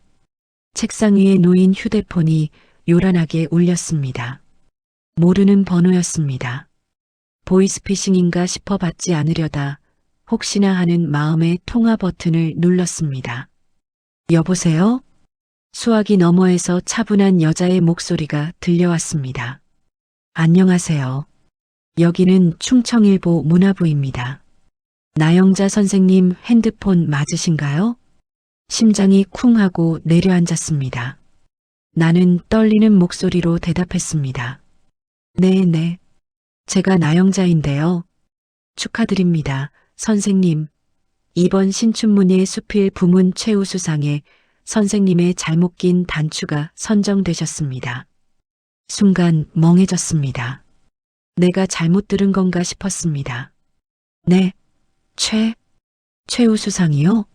가작도 아니고요? 네, 심사위원 만장일치로 최우수상입니다. 문장이 아주 솔직하고 울림이 있다는 평을 받으셨어요. 시상식은 다음 주 금요일입니다. 꼭 참석해 주실 거죠? 전화를 끊고 나서도 나는 한동안 멍하니 휴대폰만 바라봤습니다. 그러다 다리에 힘이 풀려 그 자리에 주저앉고 말았습니다. 바닥을 치며 엉엉 소리 내어 울었습니다. 슬퍼서가 아니었습니다. 내 아픈 상처가 남들에게 손가락질 받을까봐 숨기고 싶었던 그 실패가 세상에 인정받았다는 사실이 믿기지 않아서였습니다. 나는 콧물을 훌쩍이며 딸 지은에게 전화를 걸었습니다. 지은아, 엄마 상 탔어. 지은이 놀란 목소리로 물었습니다. 엄마, 왜 울어? 무슨 일 있어? 상이라니? 신문사에서 엄마 글이 최우수상이래. 엄마가 1등이래. 지은이 소리를 질렀습니다. 정말? 와, 대박이다. 우리 엄마 진짜 멋지다. 내가 그럴 줄 알았어. 엄마 글은 진짜 감동적이었거든. 딸의 환호성을 듣자 그제야 실감이 났습니다. 나는 눈물을 닦으며 웃었습니다. 고맙다, 지은아. 다 내 덕분이야. 시상식 날이 밝았습니다. 나는 장롱에서 가장 아끼는 베이지색 정장을 꺼내 입었습니다. 시상식장 입구에 들어서자 꽃다발을 든 지은과 아들 정훈이 나를 기다리고 있었습니다. 정훈이 멋쩍게 웃으며 다가왔습니다. 엄마, 축하드려요.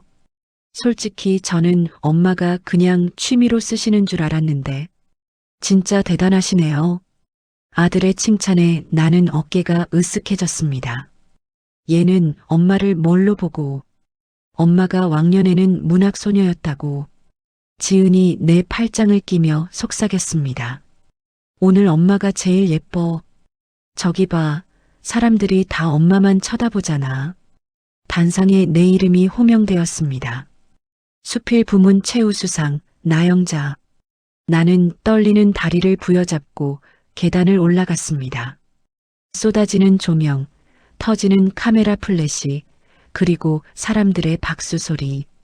상패를 받아드는 순간 손끝에서 전율이 일었습니다.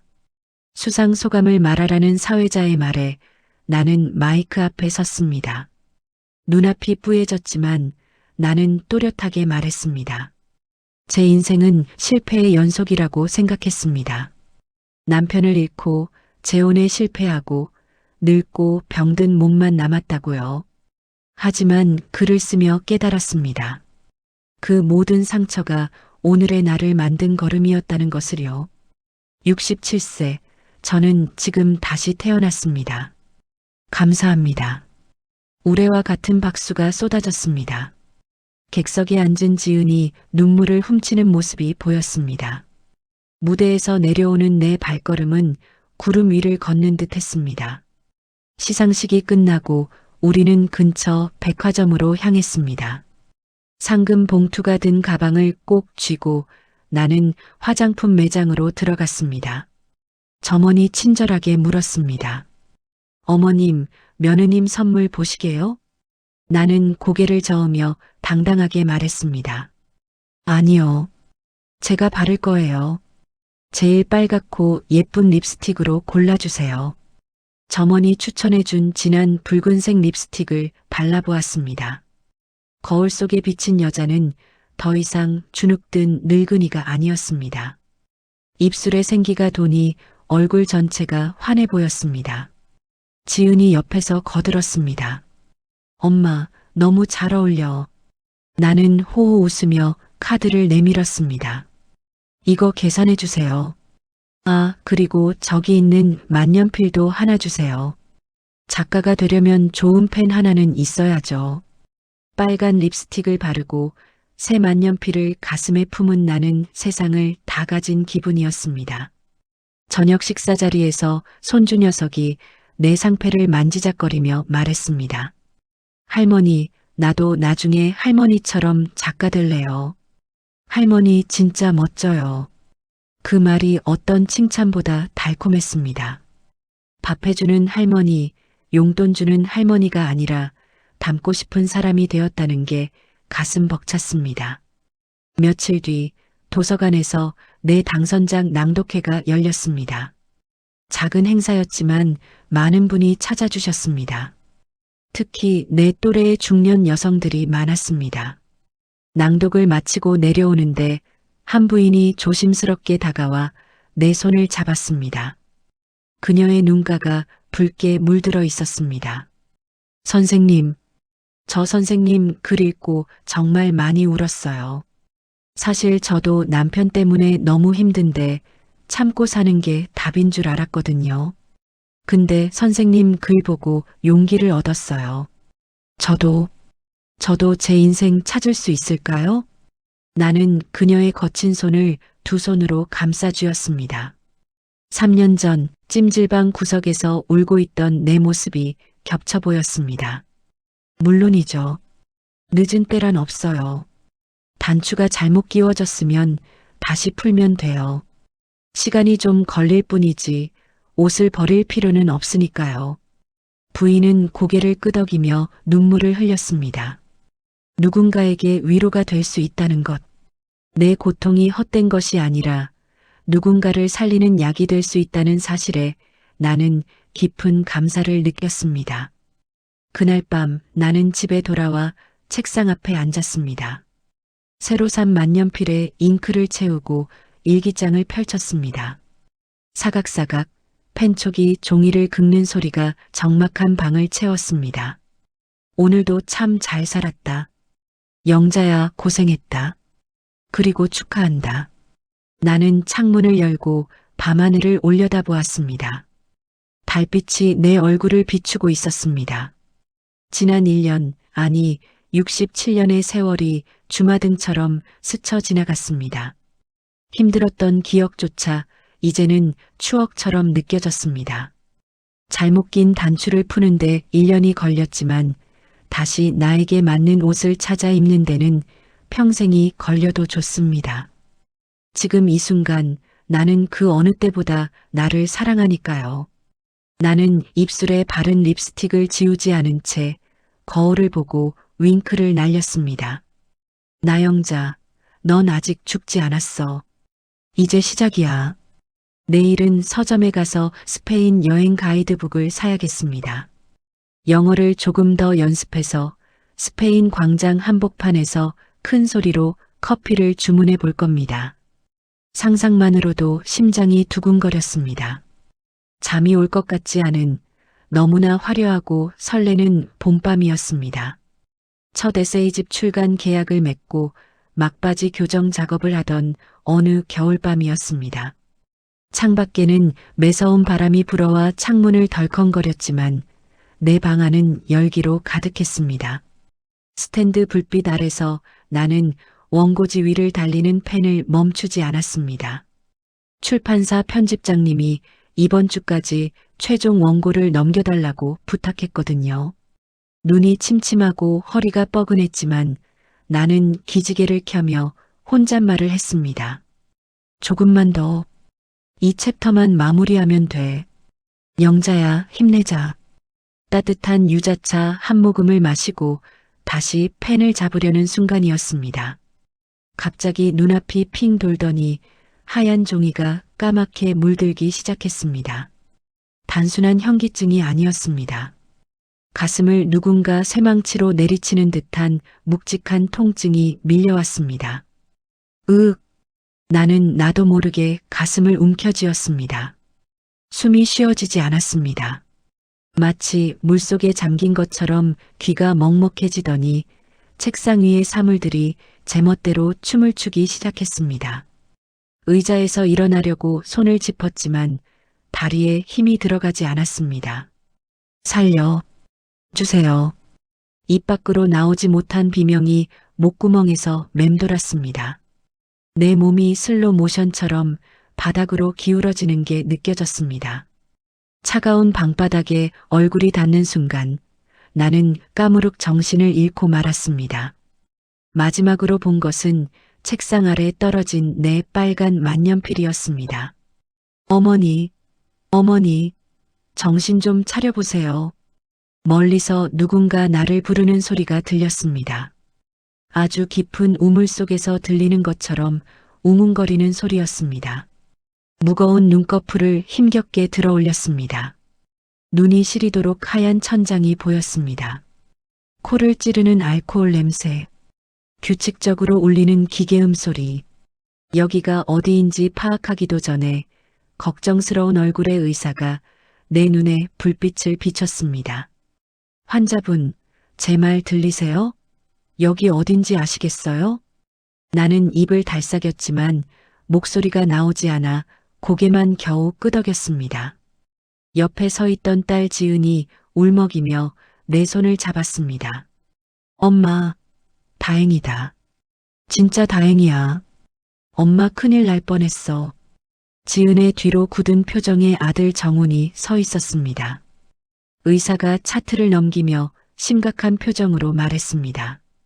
운이 좋으셨어요. 조금만 늦었으면 위험할 뻔했습니다. 과로와 스트레스가 겹쳐서 심장 부정맥이 왔고요. 쓰러지면서 허리에 충격이 갔는지 기존에 있던 척추관 협착증이 급격히 악화됐습니다. 당분간은 절대 안정이 필요합니다. 꼼짝 말고 누워 계셔야 해요. 나는 멍하니 의사의 입모양만 바라봤습니다. 부정맥? 협착증? 어제까지만 해도 스페인 여행을 꿈꾸며 지도를 보던 나였습니다. 그런데 하루아침에 꼼짝도 못하는 환자 신세라니요. 의사가 나가자마자 정훈이 참았던 숨을 토해내듯 소리쳤습니다. 거봐요. 내가 뭘 했어요. 혼자 사는 건 무리라고 그렇게 말했잖아요. 지은이 정훈의 팔을 잡으며 말렸습니다. 오빠 그만해. 엄마 방금 깨어나셨어. 놀라시잖아. 정훈은 분이 풀리지 않는지 씩씩거리며 말을 이었습니다. 아니, 내가 틀린 말 했냐고. 이른이 다 된 노인이 혼자서 무슨 글을 쓴다고 밤을 새워. 그러다 고독사라도 하면 어쩔 뻔했어. 어제 지은이 내가 전화 안 해봤으면 엄마 큰일 날 뻔했다고. 나는 아들의 고함에 가슴이 철렁 내려앉았습니다. 노인, 고독사. 그 단어들이 날카로운 화살이 되어 내 가슴에 박혔습니다. 나는 힘없는 목소리로 말했습니다. 정훈아, 엄마 괜찮아. 그냥 좀 피곤해서. 괜찮긴 뭐가 괜찮아요. 의사가 절대 안정이라잖아요. 허리도 망가져서 이제 혼자 걷지도 못하신대요. 이제 어쩔 거예요? 아들의 타박에 눈물이 핑 돌았습니다. 걱정해서 하는 말인 줄은 알지만 그 말투에 담긴 짜증과 답답함이 나를 더 비참하게 만들었습니다. 병실의 밤은 길고도 차가웠습니다. 진통제 기운에 잠이 들었다 깨기를 반복했습니다. 다음 날 아침 정훈과 며느리 그리고 지은이 병실로 모였습니다. 내 거취 문제를 의논하기 위해서였습니다. 나는 침대에 누워 천장만 바라보며 그들의 대화를 들어야 했습니다. 마치 투명 인간이 된 기분이었습니다. 정훈이 먼저 입을 열었습니다. 이제 엄마 혼자 두는 건 안 돼. 퇴원하면 우리 집으로 모시자. 옆에 서 있던 며느리의 표정이 순간 어두워지는 것을 나는 놓치지 않았습니다. 며느리가 곤란한 듯 머뭇거리며 말했습니다. 여보, 그건 어머님도 불편해하지 않으실까? 우리 집도 좁고 당신도 바쁘고 나도 곧 복직해야 하는데 어머님 혼자 계시면 식사는 누가 챙겨드려? 정훈이 며느리를 쏘아보며 말했습니다. 그럼 어떡해? 아픈 엄마를 또 혼자 둬? 당신이 좀 희생하면 되잖아. 며느리는 입술을 깨물며 고개를 숙였습니다. 그 모습을 보는 내 마음이 가시방석이었습니다. 나는 짐짝이 되고 싶지 않았습니다. 내가 급하게 끼어들었습니다. 아니다. 내가 왜 너희 집에 가니? 다들 바쁜데. 나 혼자 있을 수 있어. 도우미 아주머니 부르면 돼. 정훈이 답답하다는 듯 가슴을 쳤습니다. 엄마, 제발 고집 좀 그만 부리세요. 도우미가 24시간 붙어 있어요? 밤에 또 쓰러지면요? 그땐 진짜 끝장이라고요. 그때 지은이 조심스럽게 말을 꺼냈습니다.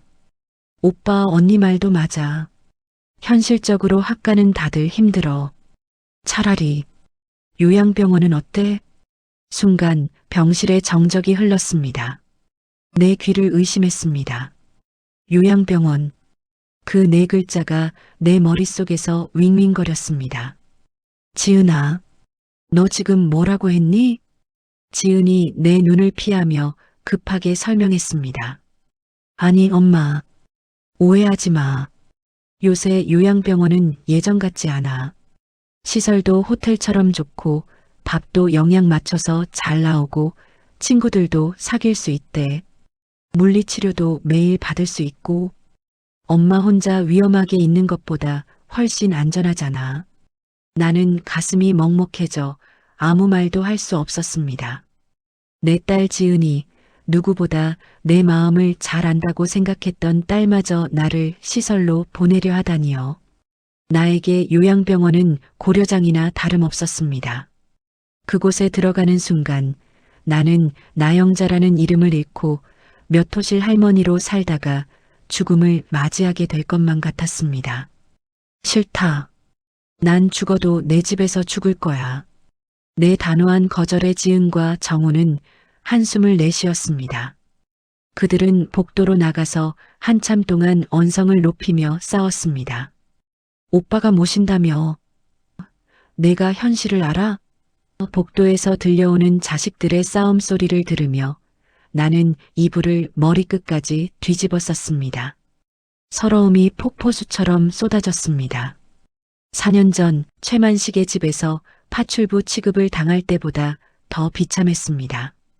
그때는 분노라도 있었지만 지금은 철저한 무력감뿐이었습니다. 오후가 되자 더 끔찍한 일이 기다리고 있었습니다. 허리 통증 때문에 화장실까지 걸어갈 수가 없었습니다. 간호사가 들어와 익숙한 솜씨로 내 환자복 바지를 내렸습니다. 환자분 움직이시면 안 되니까 당분간은 기저귀 차실게요. 소변 마러 오면 그냥 누시면 돼요. 네, 기저귀요? 나는 얼굴이 불타오르는 것 같았습니다. 67. 아직 정신이 멀쩡한데 기저귀라니요. 간호사는 내 대답도 듣지 않고 능숙하게 기저귀를 채웠습니다. 마치 갓난아기를 다루는 듯한 그 손길이 너무나 수치스러웠습니다. 간호사가 나가고 난 뒤 나는 아랫도리에 묵직하게 채워진 기저귀의 감촉을 느끼며 입술을 깨물었습니다. 최만식이 나를 간병인 취급하며 비웃던 얼굴이 떠올랐습니다. 꼴 좋다. 결국 똥오줌도 못 가리는 신세가 됐네. 그의 환청이 들리는 것 같아 나는 귀를 막았습니다. 저녁 무렵 글쓰기 교실 친구들이 문병을 왔습니다. 그들은 과일 바구니를 내려놓으며 내 헬쑥한 얼굴을 보고 혀를 찼습니다. 아이고, 영자씨. 이게 무슨 일이야? 글 쓴다고 너무 무리했나 봐. 한 친구가 내 손을 잡으며 위로한답시고 말했습니다. 역시 건강이 최고야. 나이 들면 그냥 잘 먹고 잘 쉬어야지. 무슨 부귀영화를 누리겠다고 책을 내고 그래. 이제 글 쓰는 건 관두고 몸조리나 해. 다른 친구도 거들었습니다. 맞아. 우리 나이엔 무소식이 희소식이라잖아. 영자 씨는 너무 열정적으로 살아서 탈이야. 이제 좀 내려놓고 편하게 살아. 친구들의 말은 위로가 아니라 저주처럼 들렸습니다. 너는 이제 끝났어. 얌전히 늙어.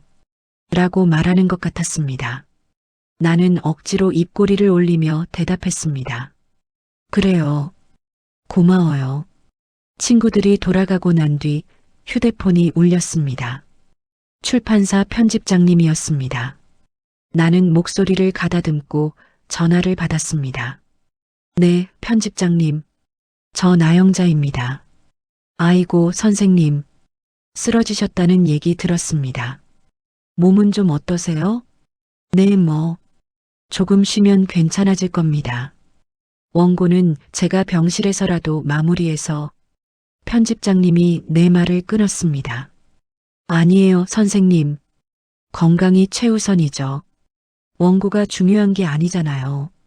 사실 회사 내부에서도 회의를 했는데요. 선생님 건강 회복하실 때까지 출간 일정은 무기한 연기하는 게 좋을 것 같습니다. 심장이 쿵 하고 떨어졌습니다. 무기한 연기. 그것은 사실상 취소나 다름없었습니다. 편집장님, 저 손은 멀쩡해요. 쓸 수 있어요. 이번 주 내로 보낼 수 있다고요. 내가 매달리듯 말했지만 편집장님의 목소리는 단호했습니다. 선생님, 무리하시다가 더 큰일 납니다. 독자들도 건강한 작가님의 글을 보고 싶어 할 거예요. 일단 푹 쉬세요. 나중에 다시 연락드리겠습니다. 전화가 끊어졌습니다. 나는 멍하니 꺼진 휴대폰 화면을 바라봤습니다. 내 꿈이, 내 자존심이, 내 새로운 인생이 신기루처럼 사라지는 기분이었습니다. 창밖에는 어둠이 짙게 깔려 있었습니다. 병실 안의 다른 환자들은 모두 잠들었지만 나는 잠을 이룰 수 없었습니다.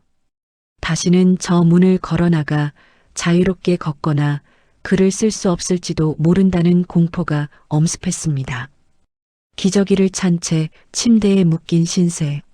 자식들에게 처치 곤란한 짐짝이 되어버린 신세. 이게 내 끝인가? 눈물이 베개를 적셨습니다. 복도에서 간호사들이 소곤거리는 소리가 들렸습니다.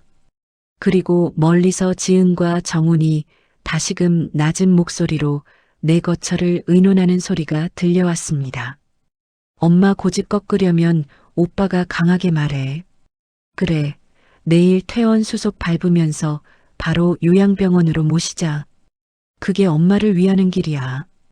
그들의 대화가 내 귀에 또렷하게 박혔습니다. 나는 어둠 속에서 주먹을 꽉 쥐었습니다. 손톱이 손바닥을 파고들었습니다. 그 아픔이 오히려 정신을 맑게 했습니다. 나를 위하는 길이라고요? 내 인생의 마지막을 기저귀를 차고 남이 주는 밥을 받아먹으며 멍하니 천장만 보다가 끝내라고요? 아니요. 나는 거부합니다. 설령 내 몸이 무너져 내린다 해도 내 영혼까지 요양병원 침대에 묶어둘 수는 없습니다. 나는 입술을 깨물며 속으로 되뇌었습니다. 내 발로 걸어나갈 거야. 내 집으로, 내 책상 앞으로. 비록 지금은 허리조차 펴지 못해 누워있지만 나는 아직 살아있습니다. 잘못 낀 단추를 풀었을 때의 그 용기를 나는 다시 한번 끄집어내야 했습니다. 내일 아침 의사가 회진을 오면 나는 내 인생을 건 선언을 할 것입니다. 누구도 나를 짐짝 취급하게 두지 않겠습니다. 나는 나영자니까요. 퇴원을 하루 앞둔 아침이었습니다. 밤새 내린 눈으로 창밖 세상은 하얗게 변해 있었습니다. 나는 침대에 앉아 창밖을 바라보며 마음을 다잡았습니다. 잠시 후 회진을 도는 의사와 간호사들이 우르르 들어왔습니다. 내 침대 곁에는 지은과 정훈이 벌써 와서 대기하고 있었습니다. 그들은 나를 보지 않고 의사에게 질문을 퍼부었습니다. 선생님, 오늘 퇴원 수속 밟으면 바로 요양병원으로 이송 가능한가요? 앰뷸런스를 불러야 하나요? 어머니가 앉아 계시는 것도 힘들어 하셔서요. 나는 그들의 대화를 가만히 듣고 있다가 의사의 가온 자락을 꽉 잡았습니다.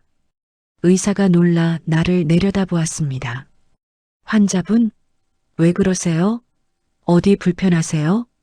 나는 마른 입술을 혀로 축이고 있는 힘껏 목소리를 냈습니다. 선생님, 저 요양병원 안 갑니다. 병실의 순간 정적이 흘렀습니다. 정훈이 기가 막히다는 표정으로 소리쳤습니다. 엄마, 지금 그게 무슨 소리예요? 다 결정된 일이잖아요. 나는 아들의 눈을 똑바로 쳐다보며 말했습니다. 누가 결정했니? 내 인생을 왜 너희들이 결정해? 나는 내 집으로 갈 거다. 내 발로 걸어서. 지은이 울상을 지으며 내 손을 잡았습니다. 엄마, 제발 고집 좀 피우지 마. 엄마 지금 혼자 화장실도 못 가잖아. 집에서 쓰러지면 누가 도와줘? 우리 불안해서 못 살아. 나는 지은의 손을 부드럽게 하지만 단호하게 뿌리쳤습니다. 지은아, 정훈아, 너희 마음 안다. 하지만 엄마는 거기 가면 죽어. 멀쩡한 정신으로 천장만 보다가 죽기 싫다. 내 집에서 내 밥그릇 챙기며 살다가 갈 거야. 그러다 또 쓰러지면요. 그땐 정말 돌아가실 수도 있다고요. 정훈이 답답함에 가슴을 쳤지만 나는 물러서지 않았습니다. 그래, 그것도 내 팔자고 내 선택이다.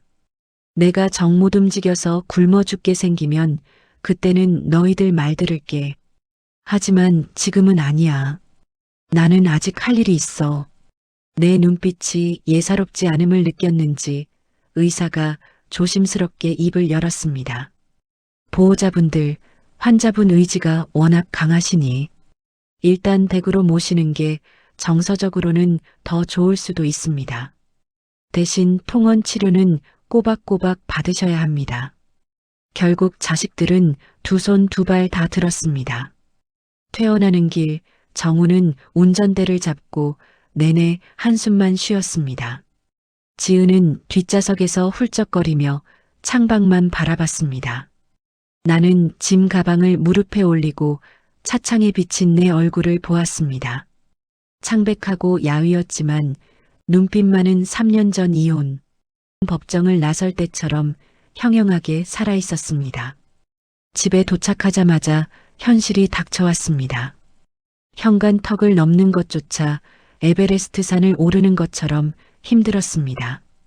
허리에 복대를 차고 지팡이에 의지해 겨우 거실 소파에 앉았습니다. 익숙한 내 집 냄새, 내가 고른 커튼, 내 손때 묻은 책상. 그 모든 것이 나를 반겨주는 것 같아 눈물이 핑 돌았습니다. 정훈이 짐을 내려놓으며 퉁명스럽게 말했습니다. 냉장고에 반찬이랑 죽 다 넣어놨어요. 도우미 아주머니는 내일부터 오실 거예요. 저희는 바빠서 매일 못 와요. 아시죠? 나는 고개를 끄덕였습니다. 그래, 알았다. 걱정 말고 가봐. 너희들도 너희 인생 살아야지. 아이들이 돌아가고 텅 빈 집에 혼자 남았습니다. 적막감이 밀려왔지만 나는 두려움 대신 지팡이를 꽉 쥐었습니다. 이제부터가 진짜 싸움이었습니다. 다음 날부터 나는 집을 개조하기 시작했습니다. 동네 설비업자를 불러 화장실 변기와 욕조 옆에 안전 손잡이를 달았습니다. 드르륵 쾅쾅 벽을 뚫는 소리가 요란했지만 나에게는 희망의 소리처럼 들렸습니다. 방문턱을 없애는 공사도 했습니다. 지팡이를 짚고도 나중에 혹시 휠체어를 타더라도 걸림돌이 없게 만들기 위해서였습니다. 공사가 끝난 화장실에 들어가 안전바를 잡고 앉았다 일어나 보았습니다. 훨씬 수월했습니다. 그래, 안 되면 되게 하면 되지.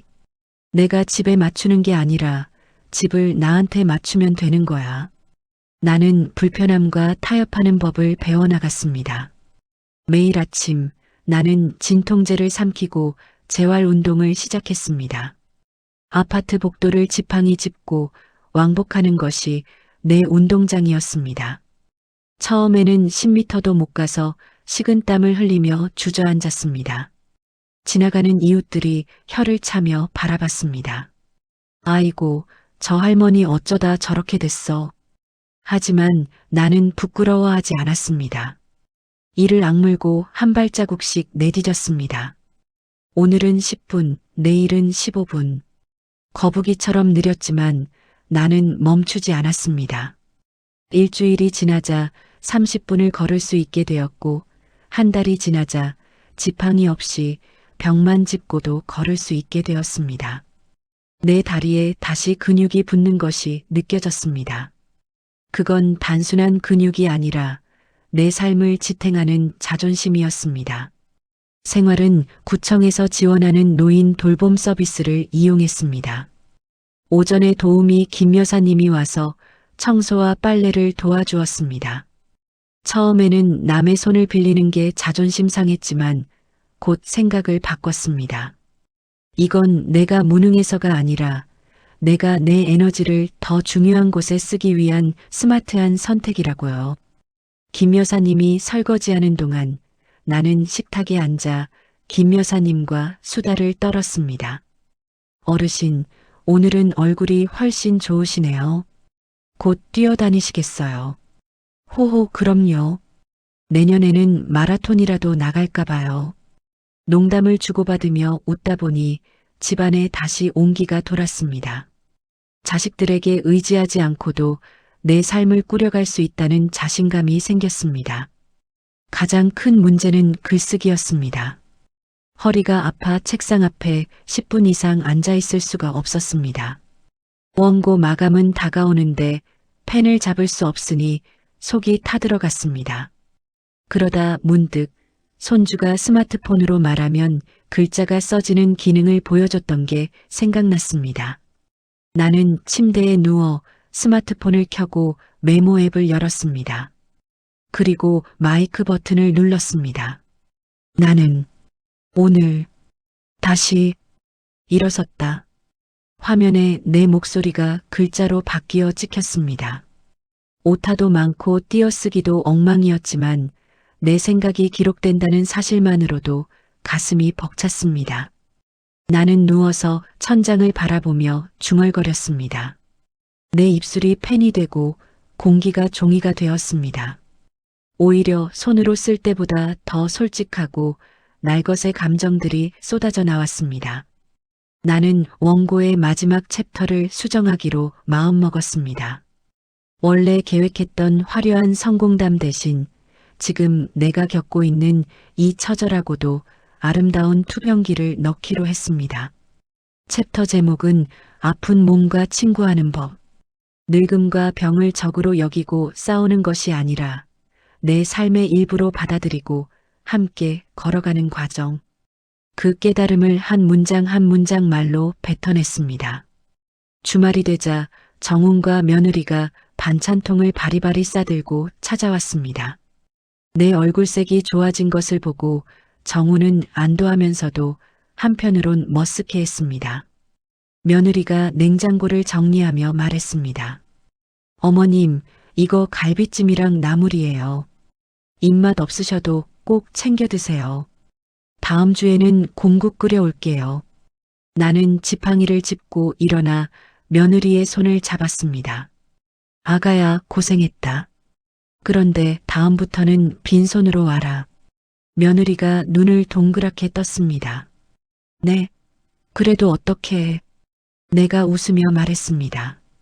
나 구청에서 반찬 배달도 받고 김 여사가 국도 끓여주고 간다. 너희들 주말에는 쉬어야지. 언제까지 시험이 뒤치다꺼리 할래? 나는 내가 알아서 잘 먹고 잘 사니까 너희는 너희 인생이나 즐겨라. 그게 효도다. 정훈이 옆에서 울컥한 표정으로 나를 쳐다봤습니다. 엄마, 죄송해요. 저희가 모시지도 못하고. 나는 아들의 등을 두드려 주었습니다. 죄송할 거 없다. 각자 자기 인생 사는 게 맞는 거야.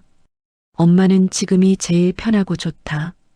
그러니까 올 때 가벼운 마음으로 와서 커피나 한잔하고 가. 자식들이 돌아가는 뒷모습이 한결 가벼워 보였습니다.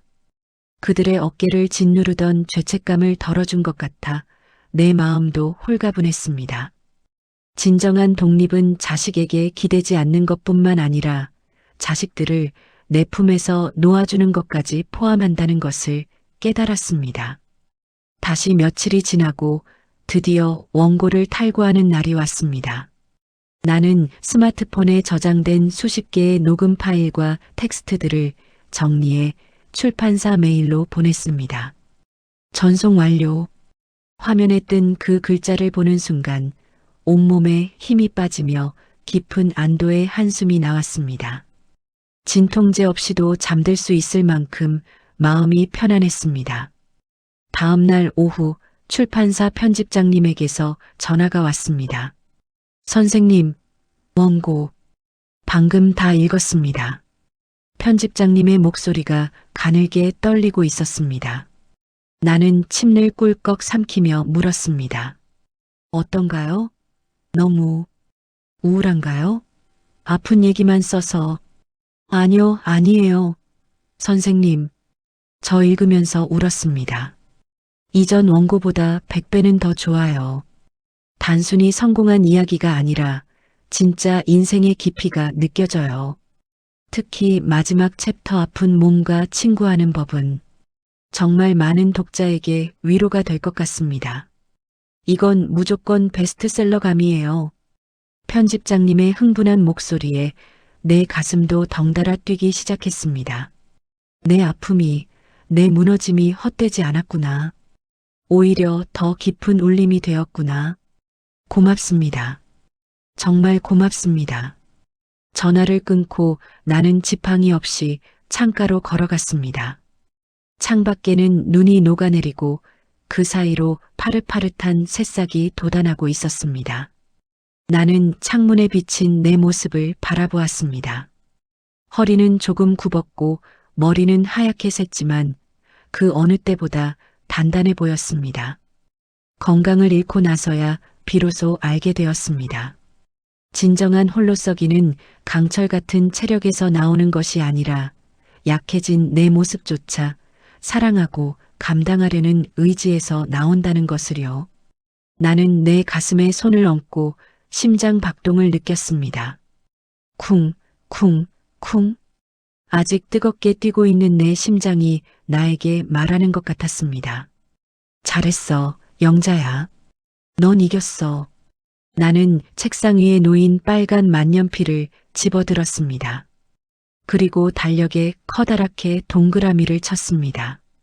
출간 예정일. 그날은 내 인생의 두 번째 봄이 시작되는 날이 될 것입니다. 나는 활짝 웃으며 며칠 전부터 연습하던 스페인어 한마디를 중얼거렸습니다. 비바 라비다. 비버 라바이더. 인생 만세. 내 목소리가 텅 빈 방 안을 꽉 채웠습니다. 이제 나는 더 이상 혼자가 아니었습니다. 나 자신과 가장 친한 친구가 되었으니까요. 다시 벚꽃이 흐드러지게 핀 4월의 어느 맑은 오후였습니다.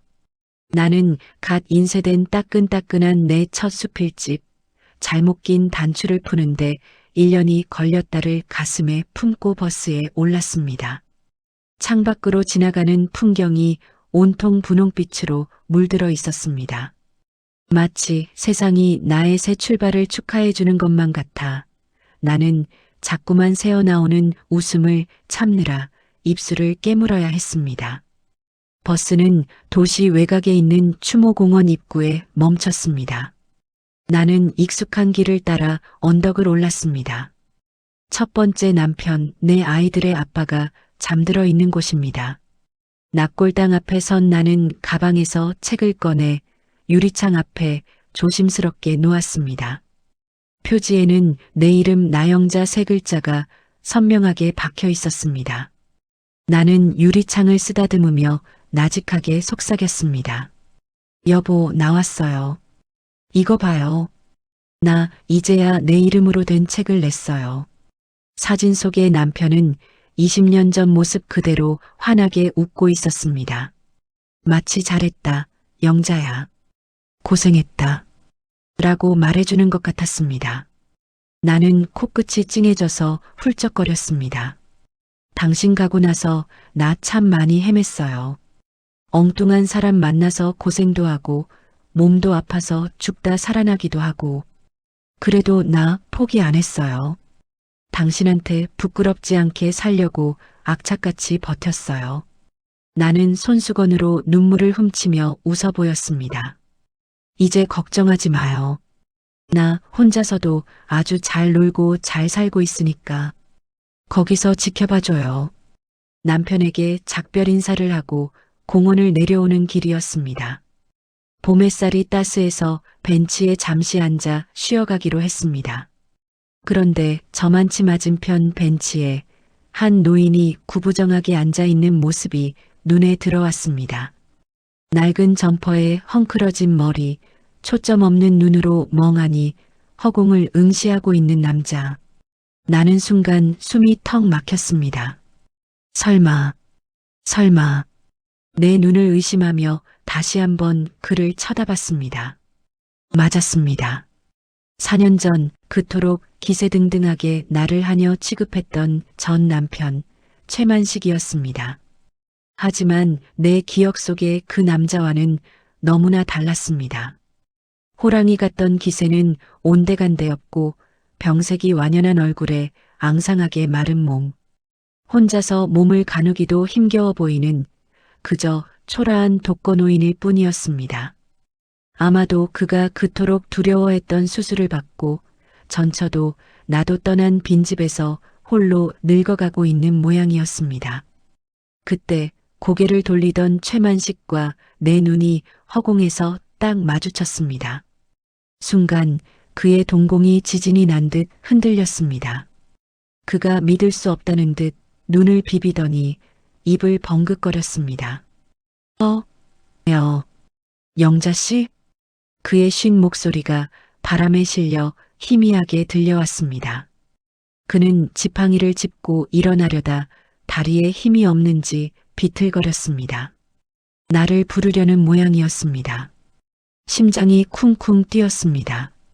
두려움 때문이 아니었습니다. 미움 때문도 아니었습니다. 그것은 묘한 확인 사살 같은 감정이었습니다. 아, 나는 이제 당신이 하나도 무섭지 않구나. 나는 가방에서 선글라스를 꺼내 썼습니다. 그리고 옷매무새를 다듬고 허리를 꼿꼿하게 폈습니다. 또각. 나는 구두 굽소리를 경쾌하게 울리며 그가 있는 쪽으로 걸어갔습니다. 최만식이 애타는 눈빛으로 나를 바라보며 손을 뻗었습니다. 여보, 나야. 만식이. 나는 고개를 돌리지 않았습니다. 마치 길가에 있는 돌멩이나 나무를 지나치듯 그에게 눈길 한 번 주지 않고 그의 앞을 보란 듯이 지나쳐 걸어갔습니다. 내 귓가에 그의 당황한 숨소리가 스쳤지만 내 발걸음은 멈추지 않았습니다. 등 뒤에서 그가 나를 부르는 소리가 들린 것 같았습니다. 영자씨, 잠깐만, 나 좀 봐. 하지만 나는 뒤를 돌아보지 않았습니다. 내 발걸음은 깃털처럼 가벼웠습니다.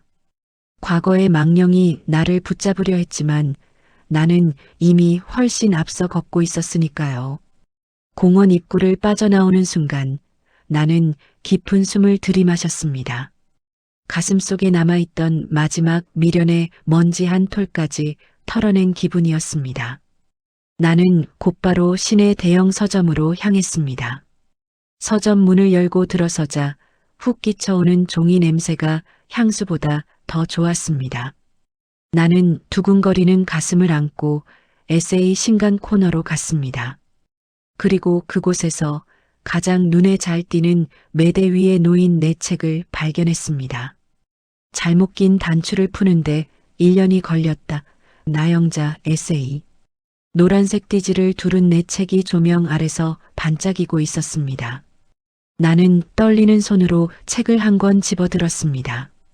어머, 이 책 요즘 반응 좋다던데. 옆에서 책을 고르던 젊은 여성 2명이 내 책을 가리키며 속닥거렸습니다. 제목이 확 와닿지 않아? 나도 요새 회사 관두고 싶은데 이거 읽어볼까? 작가님이 67세래. 진짜 멋지다. 우리 엄마한테 선물할까봐. 그들의 대화를 듣는데 심장이 터질 것 같았습니다. 나는 용기를 내어 그들 옆으로 다가갔습니다. 그리고 수줍게 웃으며 말했습니다. 그 책, 재미있어요. 제가 썼거든요.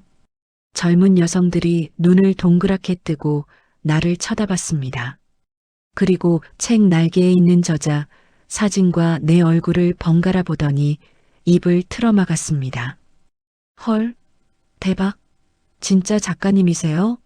어머, 실물이 훨씬 고우세요. 반갑습니다. 재미있게 읽어주세요. 나는 연예인이라도 된 것처럼 손을 흔들어주고 서점을 나왔습니다. 입가에 걸린 미소가 귀까지 걸려 내려올 줄을 몰랐습니다. 저녁에는 예약해둔 식당으로 향했습니다. 지은이네 가족과 정훈이네 가족이 모두 모여 내 출판 기념 파티를 열어주기로 한 날이었습니다. 룸에 들어서자마자 손주들이 달려와 내 품에 안겼습니다. 할머니, 축하해요. 베스트셀러 작가님 만세. 정훈이 쑥스러운 듯 커다란 케이크 상자를 내밀었습니다. 엄마, 이거 제가 특별 주문한 거예요. 책 표지 모양으로 만들어 달라고 했어요. 상자를 열자 내 책 모양과 똑같이 생긴 케이크가 나왔습니다. 나영자 여사님의 찬란한 이막을 응원합니다라는 문구까지 적혀 있었습니다. 나는 촛불을 켜고 눈을 감았습니다. 소원을 비는 시간. 예전 같았으면 자식들 건강하게 해달라, 아프지 않게 해달라고 빌었겠지만 오늘은 달랐습니다. 영자야, 앞으로 더 재미있게 놀자. 더 많이 배우고 더 많이 웃자 후후하고.